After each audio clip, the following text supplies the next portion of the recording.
I don't know. You don't get choices much, do you? It's like pick out a song, pick out a sermon. What about Brother Rye? All right, Hebrews 1. Christ is greater than the angels, Hebrews 1, 4 through 14. And let's see here.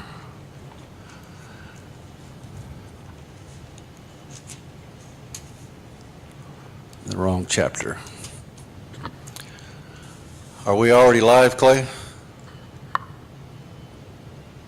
It's cold. I got it on 72.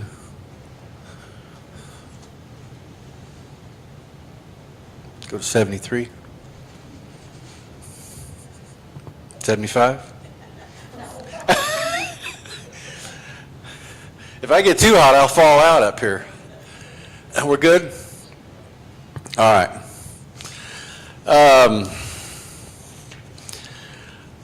Brother Rye, the Lord's overriding me. I got to teach Abraham for some reason. I don't know why. Well, maybe we'll do the other one another time. How about that? Hebrews 11, verse number 13. Hebrews 11, verse number 13. So we'll set this one aside. This lesson is about Abraham offering Isaac, and it begins in Hebrews, the faith of Abraham. And we're going to look at verse 13. It says here, Hebrews 11 and verse 13, these all died in faith, not having received the promises, but having seen them afar off, and were persuaded of them, and embraced them, and confessed that they were strangers and pilgrims on the earth, for they that say such things declare plainly that they seek a country. And truly, if they had been mindful of that country from whence they came out, they might have had opportunity to have returned. But now they desire a better country, that is, an heavenly. Wherefore God is not ashamed to be called their God, for he hath prepared for them a city. By faith Abraham, when he was tried, offered up Isaac, and he that had received the promises offered up his only begotten son, of whom it is said that in Isaac shall thy seed be called, accounting that God was able to raise him up even from the dead, from whence also he received him in a figure. All right, so that's our jumping off verses there. Of all the acts of Abraham's faith, nothing was more remarkable and noteworthy than when he offered up his son to the Lord. In calling up Abraham to sacrifice his son as a burnt offering, the Lord put his faith through a fiery ordeal. We're going to be going back to Genesis 21 to look at this. And so the reason this was such a trial of faith is because God's promise to Abraham concerning his seed centered in Isaac. And if God bid him to slay his son, then God appeared to be contradicting himself. Sometimes that happens in our Christian life. Sometimes God asks us to do things that seem contradictory, never to his word. And in fact, there'll be some that will look at this story and say, well, God doesn't author human sacrifice, and they're right. He doesn't. We're going to get into that a little bit as we go through this lesson. Ishmael had been cast out. We know the story. Abraham had a son with Hagar, because Sarah's faith had weakened and she wasn't having children, and she said, well, take my handmaid Hagar and have a child by him. And the custom of the day, like we talked about this morning, the custom of the day is if you had a slave handmaid, you could give her to your husband. If she had children, they were technically yours. She had a son named Ishmael, and God made it very clear to Abraham that that wasn't his plan. So he had been cast out, and in Isaac's seed alone, God had chosen to fulfill his promises. So look, we're in Genesis 21 now. Let's look at verse 10 through 12. Let's look at verse 9. And Sarah saw the son of Hagar the Egyptian, which she had borne unto Abraham, mocking. Wherefore she said unto Abraham, cast out this bondwoman and her son. For the son of this bondwoman shall not be heir with my son, even with Isaac. And the thing was very grievous in Abraham's sight because of his son. And God said unto Abraham, let it not be grievous in thy sight because of the lad and because of thy bondwoman, and all that Sarah hath said unto thee, hearken unto her voice, for in Isaac shall thy seed be called. Now notice that. In Isaac shall thy seed be called, and also of the son of the bondwoman will I make a nation, because he is thy seed. And Abraham rose up early in the morning and took bread and a bottle of water and gave it unto Hagar, put her on her shoulder, and the child, and sent her away. And she departed and wandered in the wilderness of Beersheba. And the water was spent in the bottle, and she cast the child under one of the shrubs, and she went and sat her down over against him a good way off, as it were a bow shot. For she said, let me not see the death of the child. And she sat over against him and lifted up her voice and wept. And God heard the voice of the lad, and the angel of God called to Hagar out of heaven and said unto her, what aileth thee, Hagar? Fear not. For God hath heard the voice of the lad, where he is. Arise, lift up the lad, and hold him in thine hand, for I will make him a great nation. And God opened her eyes, and she saw a well of water, and she went, filled the bottle with water, and gave the lad drink. And God was with the lad, and he grew and dwelt in the wilderness, and became an archer, and dwelt in the wilderness of Paran, and his mother took him a wife out of the land of Egypt. So this is the story of Ishmael and Hagar. And at this point, we see Hagar and Ishmael are cast out of the home. They're no longer there. So now Abraham doesn't have a crutch to lean on regarding Ishmael. Now Ishmael was his own son, and he loved him. But it wasn't God's plan. And so God used the rift between the two women to further verify and clarify God's will for Abraham and Sarah, that this plan B that they chose wasn't of God. Plan A was of God, and as he said in there in verse number 12, for in Isaac shall thy seed be called. Now in chapter 22, let's read verse 1 and 2. It came to pass after these things that God did tempt Abraham, testing to try to prove. And he said unto him, Abraham, and he said, behold, here I am. And he said, take now thy son, thine only son Isaac, whom thou lovest, and get thee into the land of Moriah, and offer him there for a burnt offering upon one of the mountains, which I will tell thee of. Now, if God asked you and I to do that today, we wouldn't even think of doing it. Why is that? That kind of stuff isn't done in our society. It was in his. Do you realize that human sacrifice was kind of normal? The Babylonian religions of the day that came with them from the Tower of Babel through Nimrod and all of that junk that started there had permeated. In fact, all through the land of Canaan. This was the center. Canaan was the center of Babylonian religious activity. Baal, Molech, Ashtaroth, name them all, they're there.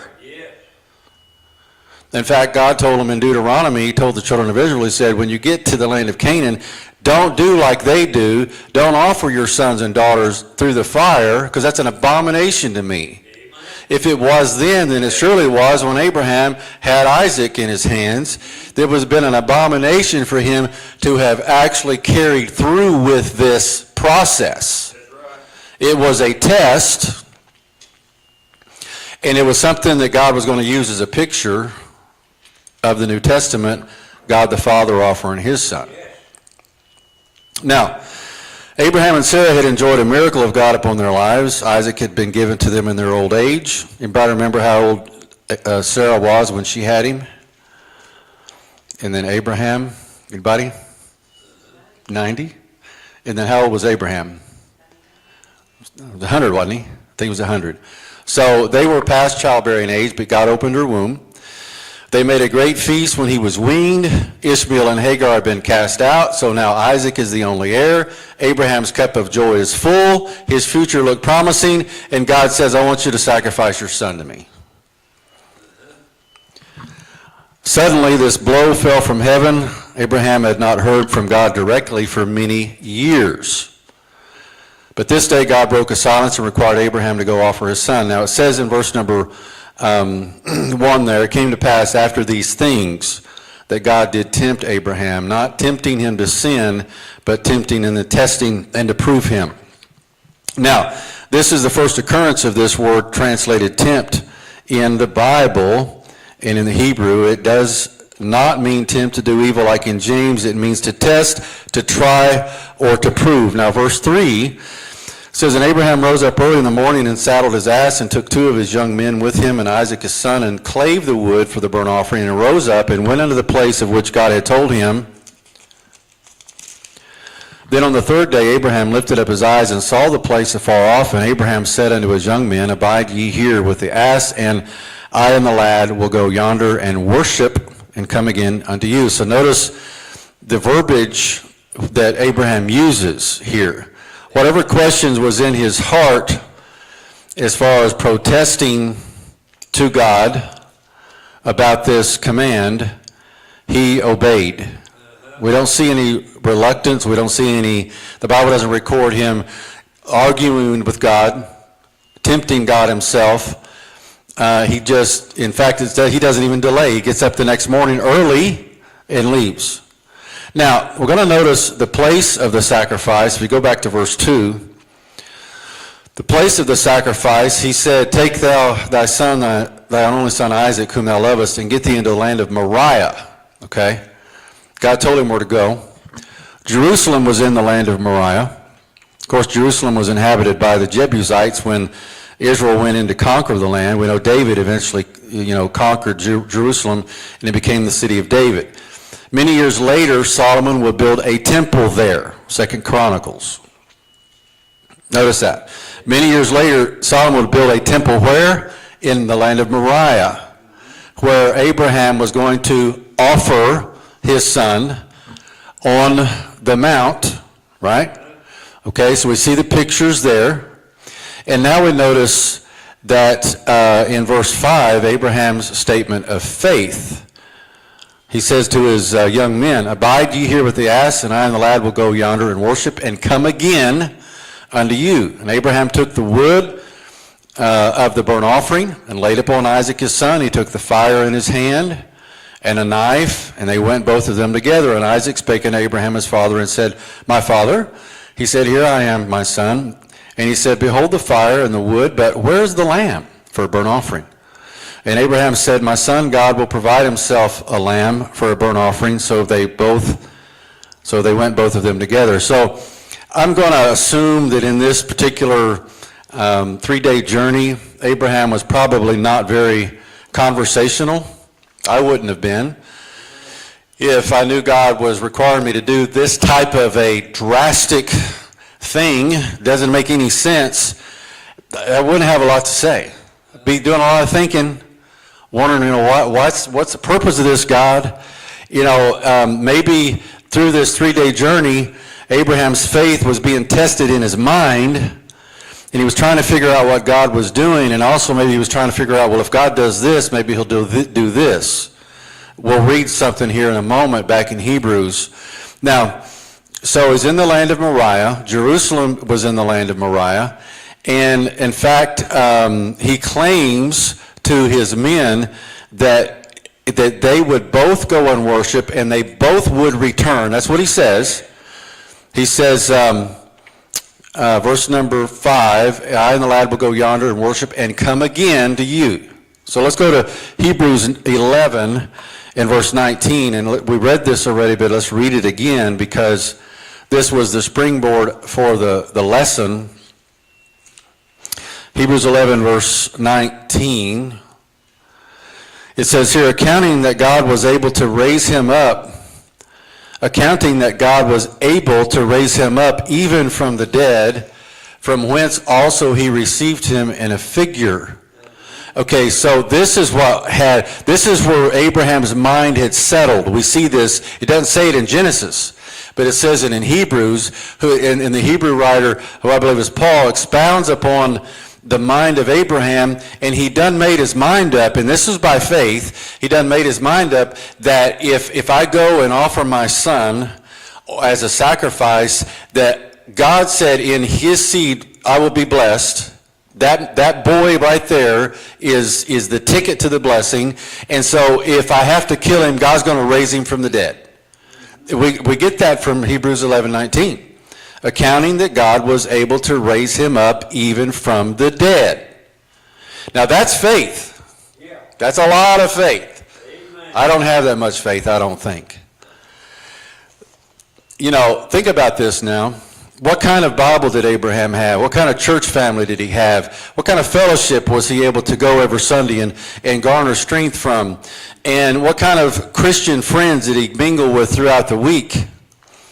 He was a man who was the head of his family, who lived in the source, the epitome of Canaanite idolatrous lifestyles. There were no godly people there. Well, there was one. We know Melchizedek. That's another story. There may have been a few sprouted out here and there, but by and large, Canaanite people were wicked. That's why God wanted them to go and destroy them later. Now, so we know that Abraham was thinking about resurrection. Isaac's resurrection was a type of the resurrection of Christ. Abraham had learned to trust God so fully that he believed he could even raise the dead. He didn't have an example of that like we do, that we can pick up. Well, let's see now. He raised Lazarus from the dead. We know that Elijah, or was it Elisha, raised the young boy from the dead. Who else did? There was another person, a young girl was raised from the dead in the New Testament. There's different instances.